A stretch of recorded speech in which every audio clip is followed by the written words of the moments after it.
I'd like to thank Macmillan Publishing for this opportunity to speak about teaching English and learning English. So I'm going to give you 6 tips for teaching English, and then I'm going to go on to 6 more tips about learning English. So a little word about myself. I teach at the Moscow Region State University. I teach conversational English at the university. I don't teach any grammar or history or associated type of topics within English. I just teach conversation to students. They call them pedagogiczne studenty. So this word is rare in English. We don't use this word pedagogical very much. But most of the students I teach, the idea is that they are going to teach themselves in time. In fact, I have not been a professional teacher for so long. Most of my life I spent in agriculture and horticulture, and I came into teaching when I came to Moscow 4 years ago, essentially. So let's get on with the tips. 6 tips about teaching English. So my first tip is you cannot teach a foreign language. You can only encourage a student to learn it. There is only learning a foreign language, not teaching. So I cannot pour my knowledge of English into the head of a student. So you may well ask, what am I doing as a teacher then? So I regard the role of a teacher more as a signpost and a cheerleader. A signpost, so I can point out all sorts of things to do in the language for a student. I can talk about reading material, film material, music material.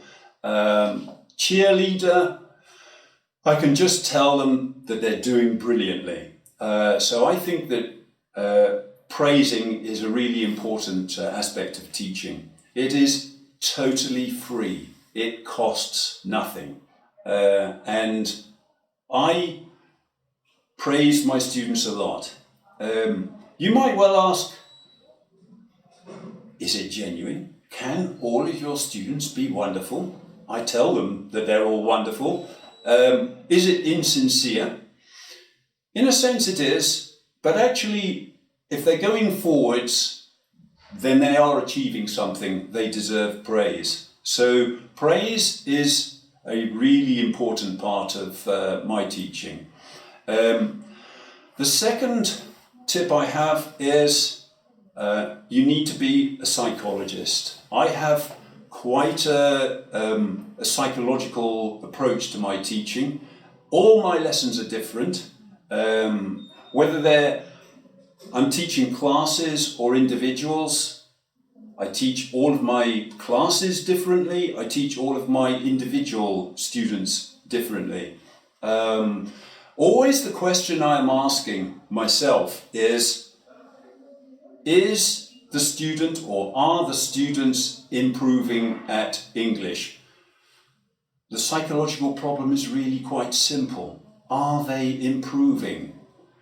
I ask myself this. I sometimes ask the students this. Do you think that you are improving? I give them a lot of feedback. Feedback is really important. So I tell them, maybe I think that you are improving slowly. These are the reasons. Maybe you're improving really quite fast, so that's wonderful. A lot of praise for that. So, third tip. A teacher should model the language. A teacher should always understand that you are the archetype for the language for the student. So you need to speak to them in such a way that they can understand the language and they can learn the language. Surprisingly enough, this means limiting the scope of your language considerably. So I do not make my language as complicated as possible so that my students know how difficult English can be. I do the opposite. I actually use the sort of vocabulary that is familiar to them, and I try and teach so that they understand. This is a really important aspect of teaching. Sometimes my students ask me, Stephen, do you really speak like this as a native speaker? Do you speak like this when you go back home? And to start with, I thought that I did. But actually, when I started going back to Britain to see my family started asking me the opposite question. They started asking me, Stephen, how come you're speaking so slowly and pedantically and clearly? It is surely because you are teaching. I said, yes, it must be. But I think that this is a positive aspect of teaching. You need to be able to do this. I have one personal advantage, in my opinion. One of the afflictions I had when I was young was that I stammered. I found it very difficult to learn how to speak English as a child. And my parents used to get very frustrated in getting me to speak. I found it very difficult to speak to adults. I learned to speak really slowly. I learned slowly to speak, and I learned to speak slowly. This has been quite a problem for me throughout life, in fact, but when I came to be an English teacher, it turned out to be a wonderful advantage. So my recommendation to most students, to most teachers, is learn to model the language. If you haven't already done so, learn to model the language so that the students understand. The next tip is what I call create a safe play area. So, like, we turn toddling children out into little playpens. My lessons are like that in a sense. So my students are totally safe. I do not want them to feel bad in my lessons. I do not want them to start thinking that they cannot speak English. I want them to see that they can speak it. It's all a question of confidence. So I am patient. I wait for them to speak. Sometimes the words take a long time to come, and I wait. And when the words come in whatever form, even if they're rather incorrect, it's a great victory. It gives my students a lot of confidence. Very occasionally this can be a problem, because sometimes the students stay silent for so long. I had one once who started crying because I wouldn't say anything. But this is extremely rare. I find that if you give your students the chance to express themselves, then eventually they take it and they get the idea that they can speak English. Part of the playpen approach to teaching English is a lot of humour, a lot of stories. You need to put these into your lessons because students definitely respond to personal experience. They get a lot of context from this and a lot of inspiration.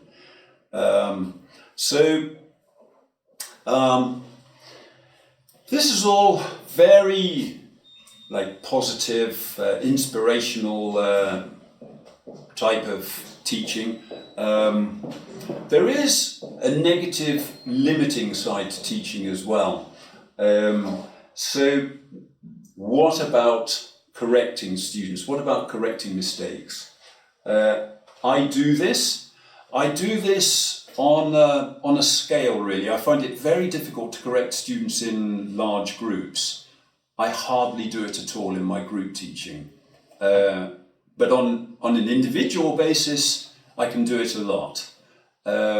So sometimes students actually ask me to correct them, like they plead with me to correct them. They have a masochistic desire for correction. This can be a problem. I had one student who told me, I must be making mistakes, please correct them. And eventually I said to her, if I wanted to completely destroy your English, if I was some sort of evil genius, I would do it through correction. I would correct you, I would correct every mistake you made, and you would feel terrible about your English, and you would then think that I cannot ever learn English. So this experience tells me that you've got to be very careful about corrections. So I do it because students need to know when they're making mistakes. My own way of doing it is to do it very quickly, in the moment, trying to interrupt the flow of the conversation as little as possible. I did develop a method with one student where all I did, she made so many mistakes in her English that it became a real problem. I had to ask myself, how do I go about teaching this woman? She's making huge number of mistakes. I said, right, every time I raise my finger like this, it means you've made a mistake. We tried this method, and I was just sort of sticking up my finger up and down like the whole lesson. And she started to understand that she was really making a lot of mistakes. It helped her a lot. I then started using this method with other students, and with other students it had no effect whatsoever. Like, I'd constantly stick my finger up and I'd stick my finger up even further, and it still didn't have any effect. So some students are very correction resistant. It's very hard to know what to do with these students.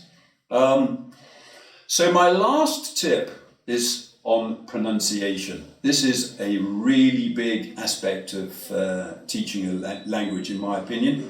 A lot of teachers bypass it effectively. I think they do it instinctively because they've never seen anyone improve their English pronunciation. I can say that I have occasionally seen students improve their pronunciation, but it happens very rarely. I have tried to do it on a highly analytical basis, and it's very difficult to achieve. There are many reasons for this, which I will not go into at present, but so the first thing about pronunciation is I get the students' agreement. I need the students' agreement to work on this, because working on pronunciation, at least in my experience, is like breaking stones. It's like convict labour. The student has to pronounce the words in exactly the way that I do.